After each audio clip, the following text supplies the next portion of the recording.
Kasih anugerah dan damai sejahtera Allah Bapa, itulah yang memelihara hati dan pikiranmu di dalam Kristus Yesus Tuhan. Amin. Shalom. Bapak Ibu, saudara-saudara yang dikasihi Tuhan Yesus Kristus. Tentu kita masih di dalam keadaan sukacita, sehat-sehat walaupun bencana pandemi COVID-19 tetap berjalan dan selalu dan terus-menerus di tengah-tengah kehidupan kita.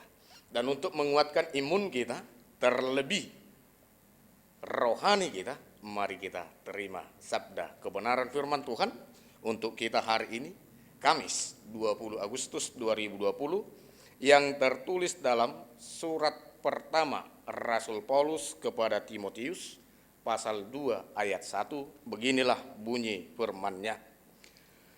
Pertama-tama aku menasihatkan, naikkanlah permohonan, doa syafaat, dan ucapan syukur untuk semua orang. Demikian firman Tuhan. Bertekun di dalam doa. Bapak, Ibu, saudara-saudara, sahabatku yang dikasihi Tuhan Yesus Kristus, tentu kita masih ingat bagaimana kekejaman Kaisar Nero ketika dia berkuasa di tengah-tengah Romawi pada saat itu. Orang-orang Kristen ditindas, dibunuh, dibinasakan, dan bahkan orang-orang Kristen pernah dikambing hitamkan oleh Kaisar Nero atas terjadinya peristiwa insiden kebakaran di tengah-tengah Roma pada saat itu.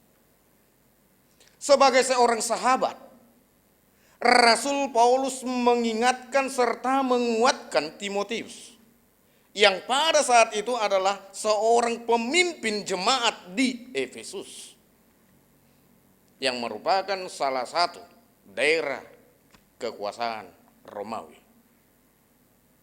Orang-orang yang sudah tertindas, orang Kristen yang menderita karena kekejaman penguasa,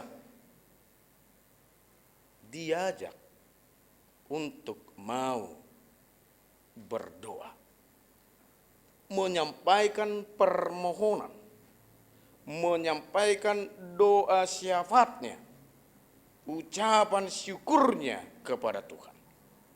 Dan bahkan kalau kita baca nats ini secara keseluruhan, orang-orang yang ditindas malah diajak untuk mendoakan penguasa yang kejam itu. Inilah yang menjadi pegangan bagi kita seberat apapun tantangan hambatan yang kita alami di tengah-tengah kehidupan kita. Sebagai orang Kristen yang sudah percaya kepada Yesus Kristus, tetap hidup di dalam kasih. Tunjukkan kasih dengan mau berdoa dan mendoakan mereka yang menindas kita. Ini nasihat yang pertama yang diberikan Rasul Paulus. Memanjatkan permohonan, berdoa syafaat, dan mengucap syukur kepada Tuhan. Doa adalah alat komunikasi kita kepada Tuhan. Dan berdoa adalah kita berkomunikasi kepada Tuhan untuk menyampaikan permohonan, ucapan syukur, serta menguduskan namanya. Jati diri seorang Kristen adalah hidup di dalam doa. Seperti apa yang dikatakan Martin Luther, menjadi orang Kristen hidup tanpa doa sama dengan hidup tanpa napas. Di sini mau ditekankan bahwa doa itu adalah napas hidup orang Kristen. Sebagai orang Kristen, kita harus terus-menerus berdoa, bermohon, dan bersyukur kepada Tuhan. Apapun yang kita alami, apapun yang kita terima, baik suka, duka, tetaplah berdoa, bermohon supaya duka cita ini cepat berlalu supaya sukacita kita ini terus menerus berdiam dalam diri kita. Kita juga diajak untuk berdoa syafaat. Maksudnya di sini bahwa jati diri orang Kristen di saat dia mau berdoa, doanya tidak untuk dirinya sendiri, tetapi juga untuk kepentingan kehidupan orang lain, bahkan kehidupan orang-orang yang menghujat kita. Tantangan yang paling besar, mampukah kita mendoakan orang yang menghujat, membenci, mencela kita? Seberat apapun itu hujatan itu, sebagai orang Kristen, nyatakan saat ini, aku mau berdoa untukmu. Minta tuntunan Roh Kudus supaya kita dimampukan untuk mendoakan mereka. Sebab kita adalah orang yang dikasihaninya dan kita diajak untuk hidup di dalam persekutuan dengan Dia melalui doa-doa dan ucapan syukur kita. Kiranya Tuhan Yesus Kristus memampukan kita untuk mendoakan mereka yang menghujat kita. Amin. Kita berdoa.